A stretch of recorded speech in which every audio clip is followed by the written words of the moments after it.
এ বিষয়ে আরো খবর জানাতে খুলনা থেকে সরাসরি যোগ দিচ্ছেন সহকর্মী মামুন রেজা। মামুন, খুলনায় পুলিশ সদস্যরা কর্মস্থলে যোগ দিয়েছেন কিনা, সার্বিক আইন শৃঙ্খলা পরিস্থিতি বর্তমানে কেমন?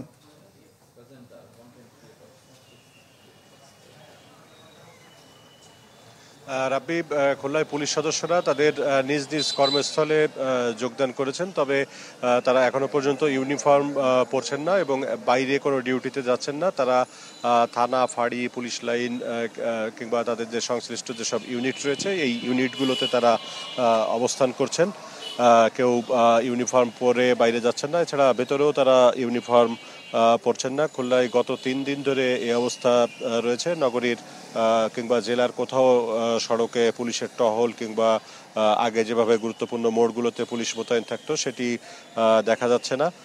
গত 2 দিন মেট্রোপলিটন পুলিশ লাইনে পুলিশ সদস্যরা তারা তাদের 11 দফা দাবিতে বিক্ষোভ করেন। এছাড়া তারা তাদের যতক্ষণ পর্যন্ত নিরাপত্তা নিশ্চিত না হবে ততক্ষণ পর্যন্ত তারা বাইরে কাজে যোগ দেবেন না বলে ঘোষণা দিয়েছিলেন গতকাল।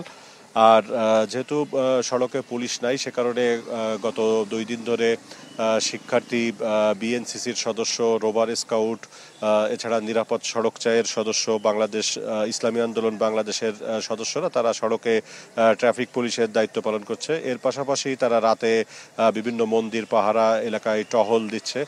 কিছু কিছু এলাকাতে গতকাল রাতেও সেখানে মসজিদের মাইকে স্থানীয় লোকজনকে সতর্ক করা হয়েছে যে এলাকায় ডাকাত ঢুকেছে।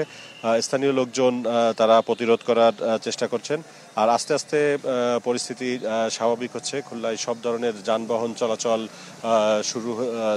চলাচল করছে। পাশাপাশি গতকাল যেসব দোকান বা ব্যবসা প্রতিষ্ঠান বন্ধ ছিল আজ সেগুলো খুলেছে এবং নগরীতে লোক চলাচল, যানবাহন চলাচলও আগের তুলনায় বেড়ে সেটি স্বাভাবিক অবস্থায় এসেছে। আর বড় ধরনের কোনো সহিংসতা গত 2 দিনে হয়নি। রাব্বি।